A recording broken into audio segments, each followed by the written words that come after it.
본문을 가지고 십자가 죽으심과 영광의 길이라는 제목으로 함께 은혜를 나누겠습니다.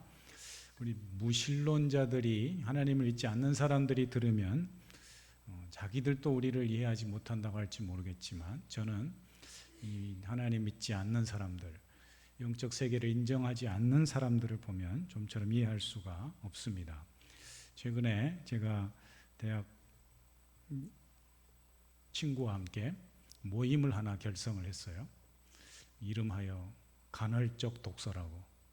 우리 만나서 그냥 쓸데없는 입하고 하지 말고 우리 독서를 좀 하자.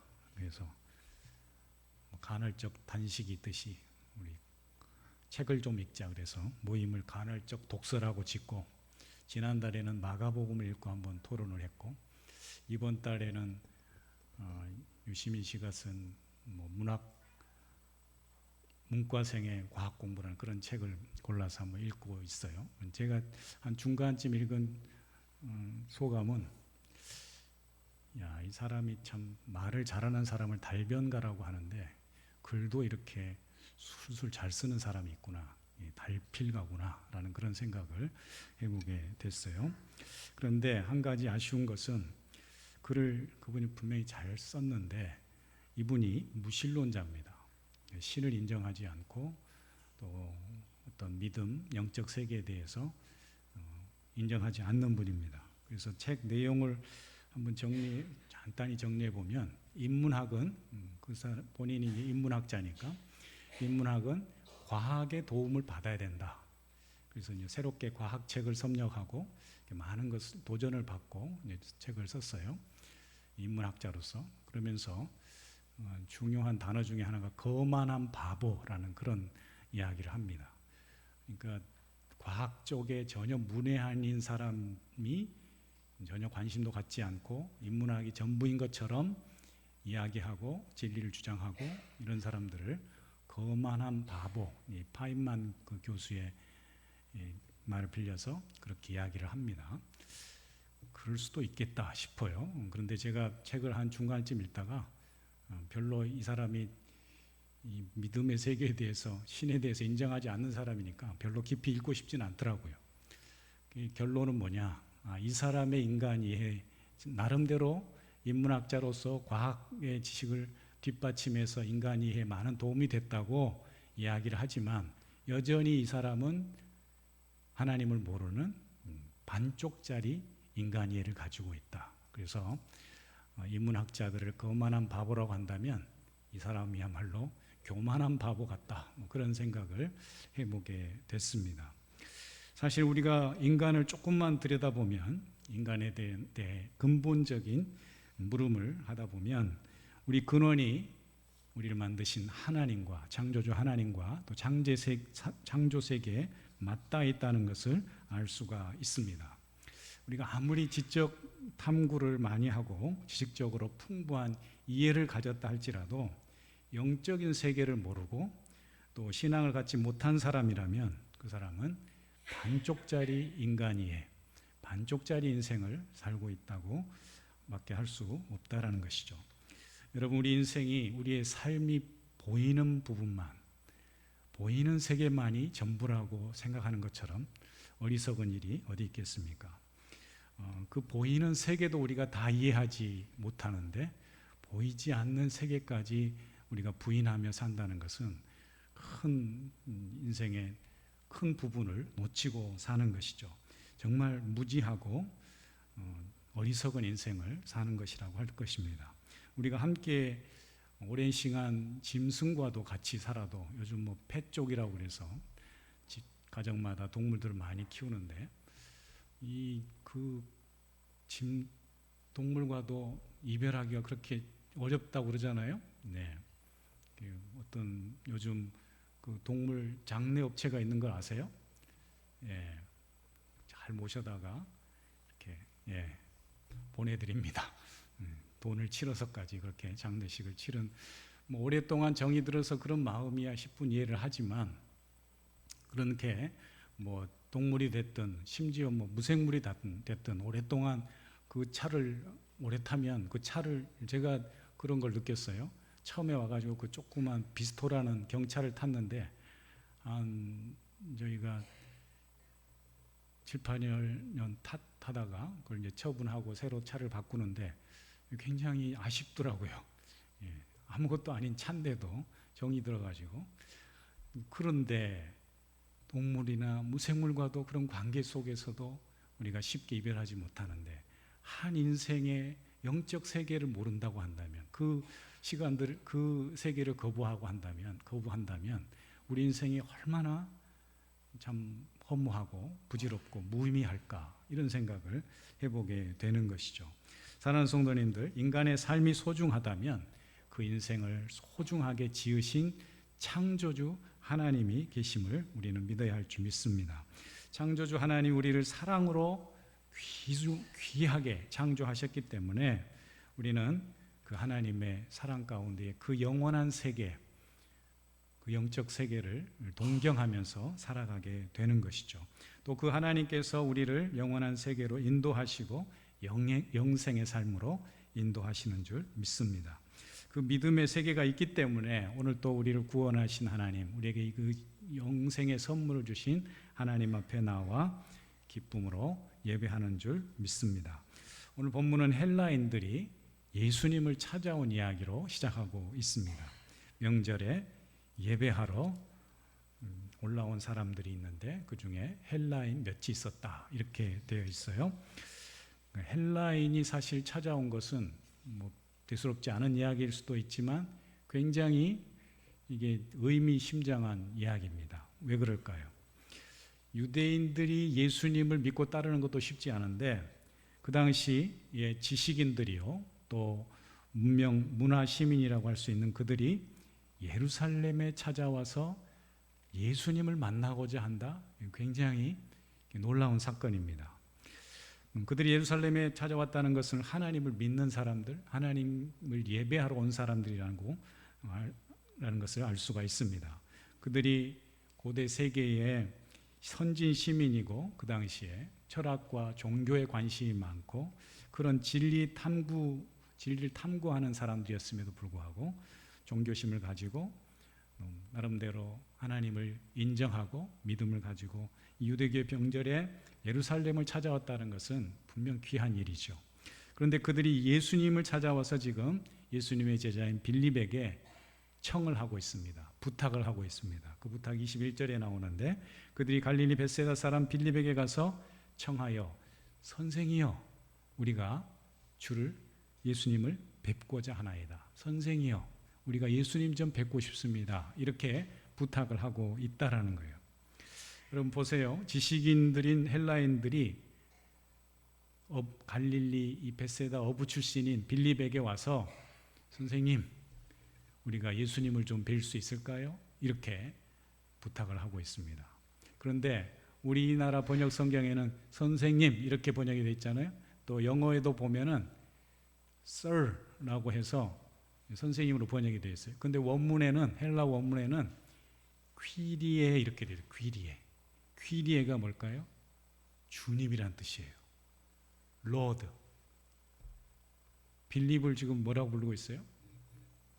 주님이라고 부르고 있어요. 주여. 굉장히 극존칭을 써서 지금 빌립을 부르고 있는 것을, 빌립에게 부탁하고 있는 것을 보게 됩니다. 그만큼 예수님과 그 제자들을 대단한 사람들로 지금 이 헬라인들이 평가하고 있는 것이죠. 어쩌면 당시 그리스 로마 사람들이 세계를 지배하면서 나름대로 자기들의 철학과 사상을 가지고 이 세상을 잘 통치할 그런 위대한 지도자를 기대하고 있었을지 모릅니다. 그런데 이제 이 예수님이야말로 그런 능력과 실력을 가진 그런 분으로 생각하고 예수님의 때를 펼칠 때가 되었다라고 생각하고서 예수님을 지금 찾아왔는지도 모르는 것이죠. 그런데 이 제자들이 이런 모습을 보고 아마 인간적으로 추측컨대 굉장히 흥분했을 것입니다. 굉장히 의기양양했을 거라는 제자들의 반응을 한번 생각해 보게 됩니다. 이렇게 헬라 사람들까지 찾아와서 예수님이 펼치실 통치의 때를 기대하고 있구나, 이렇게 제자들이 생각했을 것입니다. 빌립과 안드레는 갈릴리 벳세다 출신인 자신들에게 이 헬라 이 문화 시민들이 찾아와서 주여라고 하는 이 말을 들었을 때 아마 놀라운 기대와 흥분이 되었을 것입니다. 장뜻 어깨에 힘이 들어갔을 것입니다. 지금까지 힘들게 따라다니는 보람을 이제 우리가 얻을 때가 왔구나. 또 드디어 우리의 스승인 예수님이 세상을 통치할 영광스러운 때가 왔다고 내심 흥분과 기대로 가득했을 것입니다. 그러나 예수님은 이런 헬라인들의 방문과 제자들의 흥분과는 달리 조금 다른 말씀을 하십니다. 23절에 보시면은 이렇게 돼 있어요. 예수께서 대답하여 이르시되 인자가 영광을 얻을 때가 왔도다. 이 말씀을 예수님이 듣고 인자가 영광을 얻을 때가 왔도다. 여기까지는 좋았어요. 제자들도 와, 드디어 우리의 때가 왔구나. 우리도 한 자리 할 그런 멋진 부귀영화를 누릴 때가 왔구나. 이렇게 아마 확신을 했을 것입니다. 그런데 문제는 24절부터 전혀 다른 말씀을 하세요. 24절에 뭐라고 되어 있어요? 내가 진실로 진실로 너희에게 이르노니 한 알의 밀알이 땅에 떨어 죽지 아니하면 그날 그대로 있고 죽으면 많은 열매를 맺는다. 우리가 너무 잘 아는 이 말씀이 나오고 있는 거예요. 제자들은 예수님이 인자가 영광을 얻을 때가 왔다는 이 말씀을 듣고 속으로 그럼 그렇지, 드디어 우리의 시대가 왔구나, 아마 속으로 쾌재를 불렀을 것입니다. 하지만 제자들의 흥분과 기대는 거기까지였습니다. 이 24절의 예수님의 말씀을 통해서 완전히 갑자기 혼돈이 오기 시작했습니다. 자기들의 기대가 왕창 무너지고 말았습니다. 이게 무슨 말일까요? 한 알의 밀이 땅에 떨어져 죽지 아니하면 한 알 그대로 있고 죽으면 많은 열매를 맺는다. 제자들이 속으로 아마 생각했을 것입니다. 이게 도대체 무슨 말인가? 무슨 이게 소리입니까? 제자들은 대놓고 예수님께 반항치 못했다 할지라도 속으로 반문했을 것입니다. 아니, 영광의 때가 왔다고 해놓고선 지금 한 알의 밀은 또 뭐고 밀알이 땅에 죽어져 많은 열매를 맺는다는 것은 또 무슨 소리입니까? 당최 무슨 말씀인지 모르겠습니다. 예수님 왜 이러십니까? 이러지 않았을까요? 그런데 예수님은 이미 다 알고 있었습니다. 헬라인이 찾아온 것도, 제자들이 어떤 생각을 가지고 있는 것도 다 아시고 이제 말씀하고 계신 것이죠. 문제는 그들의 생각과 예수님이 가진 생각이 너무 달랐다라는 것이죠. 달라도 너무 달랐고 저들이 생각하는 그 영광의 때는 예수님이 생각할 때는 너무나도 요원한 이야기고 전혀 딴 세상의 이야기고, 예수님이 생각하는 영광의 길은 저들이 상상도 못하는 그런 십자가의 길, 그럼에도 불구하고 영광의 길이었다라는 것이죠. 요한복음에서는 예수님이 말씀하시는 이 때라는 것이 굉장히 중요한데요. 철저하게 예수님이 생각하는 때, 하나님이 마련하신 때가 있다는 것을 알 수가 있습니다. 여기 예수님이 지금 말씀하시는 이 영광의 때가, 인자가 영광을 얻을 때가 왔다는 그 때는 어떤 때일까요? 한마디로 죽을 때입니다. 죽을 때. 내가 이제 십자가 지고 죽을 때가 되었다. 죽음의 때를 이야기하는 거예요. 그런데 어떻게 이걸 영광의 때라고 이야기할 수 있을까요? 요한복음 17장 1절에도 보면은 예수님이 이렇게 말씀하십니다. 예수님이 말씀을 하시고 눈을 들어 하늘을 우러러 이르시되 아버지여, 때가 이르렀사오니 아들을 영화롭게 하사 아들을 영화롭게 하게 하옵소서. 아버지의 때, 아들이 영화롭게 하는 때는 바로 십자가를 질 때라는 것을 말씀하고 있는 것이죠. 또 요한복음 앞에서부터 쭉 보시면 이 때가 분명하게 예수님이 말씀하시는 이 십자가를 지는 때라는 것을 알 수가 있습니다. 우리가 잘 아는 가나 혼인잔치에서 포도주가 떨어졌을 때 그 어머니 마리아가 예수님께 찾아왔습니다. 지금 포도주가 떨어졌습니다. 큰일 났습니다. 그때 예수님 뭐라고 대답하세요? 예수께서 이르시되 여자여 나와 무슨 상관이 있나이까? 아직 나의 때가, 내 때가 아직 이르지 아니하였습니다. 이 때가 무슨 때예요? 예수님이 영광을 드러낼 때, 십자가의 영광을 드러낼 때가 아직 아니다 말이죠. 또 요한복음 7장 30절에도 보면 그들이 예수를 잡고자 하나 손을 대는 자가 없으니 이는 그의 때가 아직 이르지 아니하였습니다. 예수님이 이미 다른 명절에도 올라가서, 다른 때도 올라가서 성전에서 가르치시고 여러 가지 일들을 했음에도 불구하고 아직 붙잡지 않았다라는 거예요. 왜요? 그 이유가 그의 때가 이르지 않았기 때문에. 그의 때가 무슨 때겠어요? 예수님이 십자가에 못 박히실 때. 오늘 본문의 27절에도 보시면 아버지여 나를 구원하여 이 때를 면하게 하여 주옵소서. 이 때가 뭐겠어요? 십자가를 지는 것을 의미하지 않겠습니까? 그러나 내가 이를 위하여 이 때에 왔나이다, 이렇게 말씀합니다. 한마디로 예수님이 말씀하시는 인자가 영광을 얻을 때라 하는 것은 십자가에 달려 돌아가시는 때라 하는 것을 알 수가 있는 것이죠. 이제 정리해 보면 명절에 헬라인들이 예수님을 찾아오고 제자들이 기대했던 그 영광스러운 때는 다름 아닌 예수님께는 십자가를 지실 때요 자신을 내어줄 죽음의 때라는 것을 말씀하고 있습니다. 여러분, 예수님은 자신의 죽음을 한 알의 밀알로 비유해서 말씀합니다. 이미 자기가 죽을 때를 아시고 어떻게 죽을 것까지도 다 아시면서 나의 죽음은 한 알의 밀알과 같다, 이렇게 말씀하는 것이죠. 밀알이 땅에 떨어진 것 같이 예수님은 이 땅에 육신의 몸을 입고 오셨다. 성육신이 곧 예수님이 땅에 오신 그 성육신 사건이 밀알이 땅에 떨어진 것 같다라고 할 수가 있습니다. 그리고 그 밀알이 죽어서 새로운 생명으로 태어나듯이 예수님은 우리를 위해서 십자가의 죽으심으로 부활과 영생의 선물을 주신 줄 믿습니다. 헬라인과 제자들은 세상의 통치 권력을 기대했을지 모르지만 예수님은 오히려 자기 생명을 내어주는, 자기 생명을 미워하고 철저히 섬기는 삶을 통해서 우리 하나님을 영화롭게 하셨고 우리를 영광스럽게 하는 그 길로 인도하셨습니다. 또한 예수님은 이 영광스러운 십자가의 길을 가기 위해서 무엇보다도 기도하셨습니다. 십자가의 길이 가야 할 길임을 아시고 아버지 하나님이 주신 귀한 구원을 위한 사명의 길임을 아셨지만 그러나 그 길을 간다는 것이 분명 쉽지 않았습니다.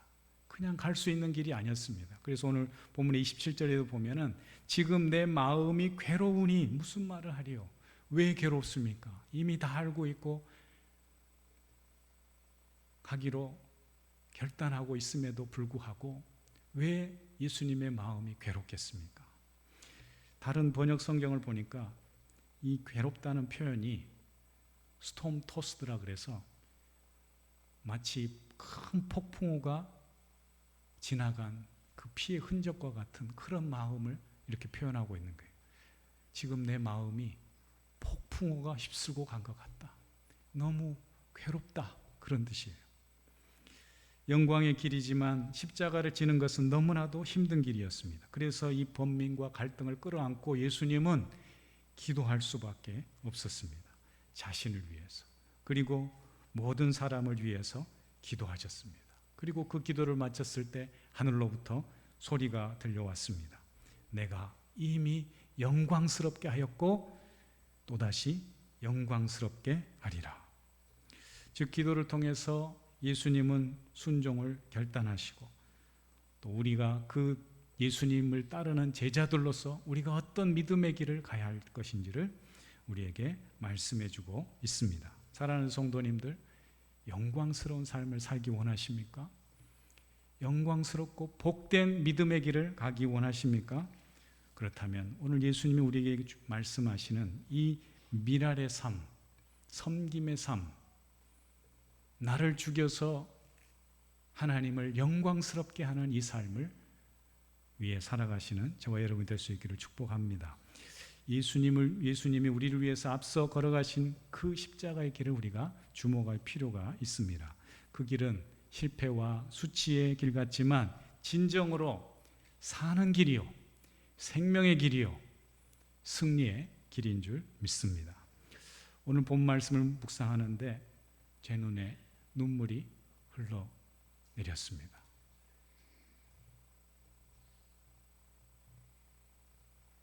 우리의 믿음의 길이 순조롭고 형통하고 좋은 일만 있고 그러면 얼마나 좋겠어요. 그런데 우리가 가야 할 길이 십자가의 길이래요. 섬김의 길이래요. 그 길이 영광의 길이래요. 우리 모두는 영광스러운 그 믿음의 길을 가기 원하고 이왕이면 하나님께 영광을 돌리며 멋지고 당당한 삶을 살고 싶어 합니다. 그런데 예수님이 우리에게 말씀하시기를 나처럼 하늘의 미랄이 되어서 죽어라, 섬겨라 이렇게 말씀합니다. 그 길은 분명 쉽지 않겠지만 그런데 사실은 그렇게 어려운 길도 아닙니다. 왜냐하면 오늘 본 말씀 26절을 보시면 이렇게 되어 있어요. 같이 한번 읽어보겠습니다. 26절 같이 한번 읽겠습니다. 시작. 사람이 나를 섬기려면 나를 따르라. 나 있는 곳에 나를 섬기는 자도 거기 있으리니 사람이 나를 섬기면 내 아버지께서 그를 귀히 여기시리라. 우리가 십자가의 길, 죽음의 길 이렇게 얘기하니까 미랄처럼 썩어져야 된다는 길을 얘기하니까 힘들게 느껴지는데 예수님이 말씀하시잖아요. 그 길은 어렵지 않다. 그 길은 나를 따르는 길이고 나를 섬기는 길이다 라고 말씀하고 있습니다. 여러분 섬기십시오. 불쌍히 여기는 마음, 긍휼의 마음을 가지고 섬기는 삶을 살 수 있기 바랍니다. 여러분 섬기면 행복해집니다. 어제도 와서 우리 남선교회 예전도회원들이 북적북적하니까 너무 보기 좋더라고요. 그런데 그냥 일하는 모습이 보기 좋은 게 아니고 그들이 탁 떠나고 났는데 교회가 새로워진 거예요. 저는 잘 못 치우는 성격이거든요. 이것도 필요하고 저것도 필요한 것 같아. 책을 오랫동안 안 봐도 이 책은 언젠가 한번 볼 책 같아. 그래가지고 못 버려요. 뭐 쓰던 물건도 여기에 하나 부품을 쓸만한 걸 가지고 있으면 다른 데 교체할 수 있을 것 같은 그런 생각이 들어서 저는 잘 못 버리거든요. 근데 어제 우리 보니까 권사님들은 막 과감하게 다 버리시더라고요. 모르겠어요. 제가 쓸만한 걸 다 버리셨는지 모르겠지만 어쨌든 깨끗해졌어요. 너무 좋아요. 저 나무도 보니까 아주 그냥 전문가들이라 가지치기도 잘 해놓으시고 너무 깨끗해졌어요. 여러분 섬긴다는 게 어려운 게 아니에요. 하나님 부르신 자리에서 나를 드리면 돼요. 나의 시간을 드리고 나의 헌신을 드리면 크게 섬기는 거예요. 여러분 섬기십시오. 한 주간 동안 우리 장로님 제가 생각할 때는 정신이 없으셨을 거예요. 계속 이동하시다 그러고 우리 장로님 또 70주년 준비위원회 위원장도 맡고 계신데 할 일도 많으시고 또 기사 시험을 준비하고 계시대요. 정신 없으시더라고.